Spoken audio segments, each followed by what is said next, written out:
They say you can judge a person's true character by how they treat someone who cannot offer them anything in return. After living nearly 69 years, I can tell you, that statement is not just true, it's brutally accurate. And the people who fail that test? The ones who look at quietness and assume weakness, who see patience and think it's ignorance, who glance across a room at a simple, quiet old man and decide he doesn't matter.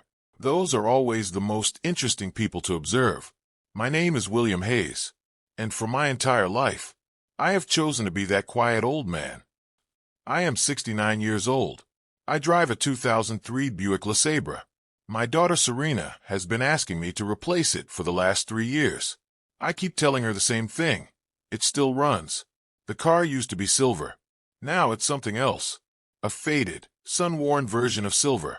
The kind of color a car gets when it has seen years of heat, rain, and time, and no longer cares what anyone thinks about it. I wear clean clothes. Nothing fancy. Nothing that turns heads. I live in the same house I bought 31 years ago on Elmwood Drive. It's a quiet street. The oak trees there are older than most marriages in the neighborhood. On Sunday mornings, people still wave at each other from their porches. My neighbor, Bill Patterson, retired postal worker, kind man, terrible golfer, once leaned over the fence and told me, "William, you're the most unfancy rich guy I've ever met." I told him I wasn't rich. He laughed. I laughed. Then we talked about his tomatoes for 20 minutes, and I went back inside. But here's the truth.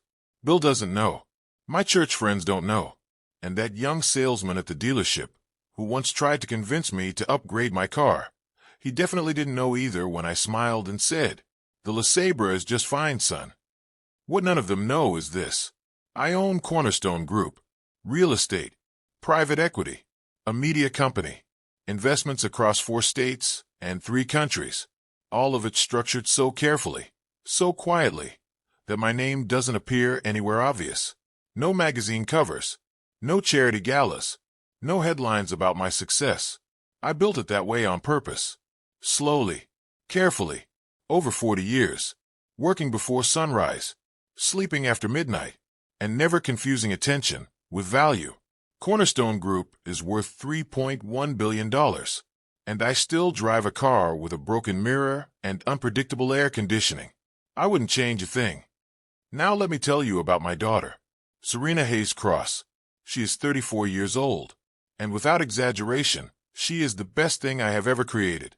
She is smarter than me, kinder than her mother, God rest her soul, and she has this laugh that starts small, then fills an entire room before she even realizes it. When she was 7, she once negotiated 30 extra minutes of TV time using a 3-point argument so solid, I had no response. I remember sitting there thinking, this child is going to be dangerous one day. I was right. What I didn't expect was who she would marry.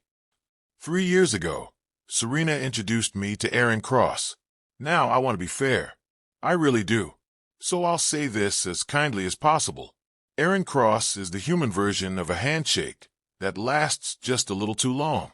He's 38 years old, exactly 6 feet tall, good-looking, in that polished, practiced way. He wears perfectly tailored suits, expensive watches, and he has this habit of turning every conversation back to himself. Within the first 15 minutes of meeting me, he mentioned his MBA, his golf handicap, and a conference he attended in Geneva. He said Geneva in a way that made sure you knew he had been to Geneva. I smiled. That's wonderful, son, I said. 6 months later, Aaron became CEO of Crosspoint Logistics. Now this is where things get interesting. Crosspoint Logistics is one of Cornerstone Group's subsidiaries. 412 employees, major contracts, a solid company. Aaron got the job through what looked like a perfect hiring process. Recruitment firm, multiple interviews, board approval, everything clean, everything professional. But here's what nobody knew, especially Aaron. I controlled every step of that process. Quietly, I watched his interviews, read his references, reviewed every board evaluation, approved his salary, signed off on his appointment. Then I went home, changed into my gardening clothes, and planted 3 rose bushes. That evening, Aaron texted me, Big news. Just landed a CEO role. Serena is so proud. I replied, hard work pays off. Congratulations, son. Then I put my phone down and watched the news. I wanted to give him a chance. I truly did. I don't judge people too quickly. People can grow. People can surprise you. I've seen it happen. Aaron didn't surprise me. He revealed himself slowly. It started small. Comments. Tone. Little things. Then one evening at a company dinner, a colleague asked me what I did. Before I could answer, Aaron said, "He's retired. Serena's dad." And just like that, I was dismissed. I smiled, and I remembered. But the moment that changed everything happened 4 months ago. Tuesday afternoon, I was at Crosspoint's office, quietly handling something through my people. No one noticed me. No one ever does. Then I heard Aaron's voice. He didn't know I was there. "Serena's dad," he said. "Oh, he's harmless. Poor old guy. Probably peaked early. Now he just messes around in his garden and drives that old Buick." Then he lowered his voice slightly. "Serena feels responsible for him.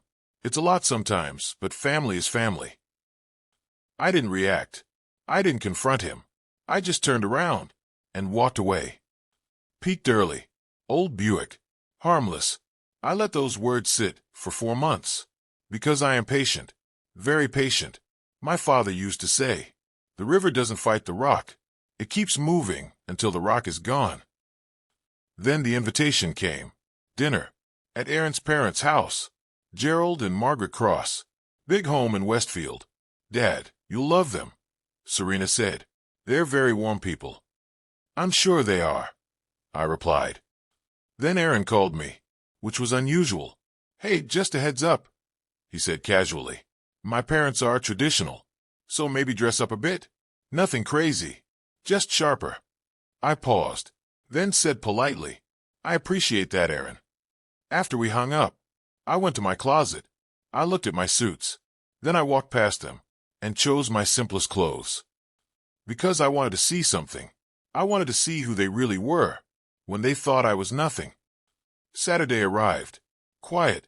Calm. I woke up at 5:30 a.m. Made coffee. Sat by the window. Watched the morning. I felt completely at peace. I dressed simply. Blue shirt. Clean slacks. Polished shoes. Nothing special. Exactly as planned. Then I got into my 2003 Buick LeSabre. The engine groaned, then settled. Let's go, I thought. The Cross estate was exactly what you'd expect. Long driveway. Perfect hedges. Everything controlled. Everything precise. A young man greeted me. Looked at my car. Looked at me. Did the math. Didn't like the result. "Good evening, sir," he said. "I'll park it."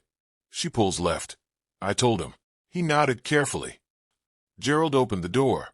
Perfect smile. Perfect handshake. Perfect control. Margaret greeted me next. Elegant. Carefully put together. She took my hands and said, "You're just as sweet as Serena said." Sweet. That word again. I smiled. "Thank you." Dinner began. The table was perfect. Everything expensive. Everything deliberate. I sat. I smiled. And I disappeared. Gerald talked. About money. Trips.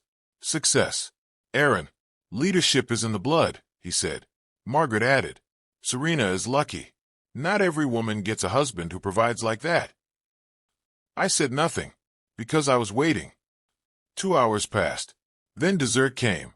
And with it, the moment. Gerald pulled out a leather folder. Placed it in front of me.